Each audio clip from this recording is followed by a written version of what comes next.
Chapter 8: The Return of the Mystery.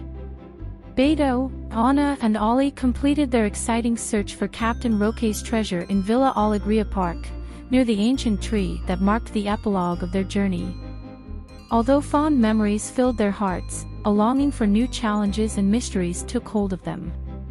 As they chatted in the park, Ollie remembered the old treasure map that had started their adventure. "Remember how we found an ancient map under the tree at the beginning? It had clues that we haven't fully explored yet." Beto and Anna nodded, remembering the map that ignited their adventurous spirit. They decided to check it out and, on the back, they discovered a series of symbols along with an intriguing note that said, "The mystery continues." Excitement enveloped them as they prepared for a new adventure, this time in secret, since their parents had asked them to focus on school and other responsibilities. They spent hours researching, poring over the symbols on the map under the dim light of the lamps. Each stroke seemed like a fragment of history, a clue encoded in the language of Captain Roque. The symbols on the treasure map, meticulously drawn, came to life under the flickering light, casting dancing shadows on the walls. Beto, with his fingers following each line with precision, noted the complexity of the details that adorned the parchment. The bushes and trees, drawn with an almost artistic delicacy, suggested a deep knowledge of the forest flora. The rivers undulated on the paper like silver snakes, guiding them towards a destination still unknown.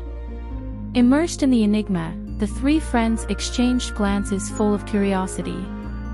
The map became a portal to a new adventure, a key that would open the doors to the mysterious forest nearby. Anna, with her keen sense of observation, pointed to a corner of the map where a series of interlocking symbols seemed to repeat. "These patterns," she said excitedly, "could be a hidden key. Could they be indicating something special in the forest?"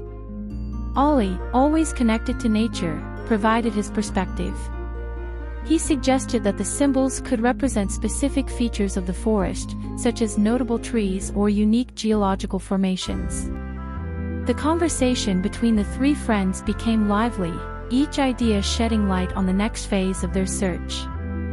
The words flowed like a river of possibilities, each idea contributing to building a bridge to the unknown. Excitement lit up their eyes as they shared theories and speculations, diving deeper into the enigma of Captain Roque. Thus, in that room illuminated by the spark of curiosity, the conversation between the friends was not only an exchange of words, but the amalgamation of creative minds willing to unravel the mysteries hidden in the ancient treasure map. Exhausted by hours of research, the decision to meet secretly after class came naturally. The next day, and the friends, eager to unravel the secrets of the forest, found themselves in a secluded corner. The sun was slowly setting, coloring the sky in warm tones and enveloping the surroundings in golden light. Their backpacks, loaded with flashlights and the ancient map, rustled softly as they headed toward the forest before them. Upon entering, the three friends found themselves surrounded by a symphony of natural sounds. The rustling of leaves, the rustling of the wind, and the singing of birds created a unique melody. The gloom of the forest thickened as they advanced, weaving a veil of mystery that filtered through the rays of light. Guided by the compass symbols on the map, they advanced cautiously, plunging into the gloom that the twilight left in its wake. Each footstep resonated in the stillness of the forest. The rustling of leaves under his feet was like a melody that marked the beginning of his new search. The trees, silent witnesses to countless stories, stood majestically, their intertwined branches forming a canopy that filtered the last glimpses of daylight. The rustling of the wind through the leaves added an ethereal dimension to the scene, as if the forest itself was eager to share its secrets with intrepid explorers. Shadows danced on the floor, creating whimsical patterns that defied reality. Beto, Anna, and Ollie exchanged glances full of expectation, their eyes shining with anticipation of the unknown. "Do you think we'll really find something this time?" Anna asked, her voice barely a whisper that mixed with the murmur of the wind. Beto nodded, feeling the emotion palpitating in his chest. Captain Roque has taken us to incredible places before, why not now? The night progressed, and the fireflies began to wake up, adding magical sparkles to their search.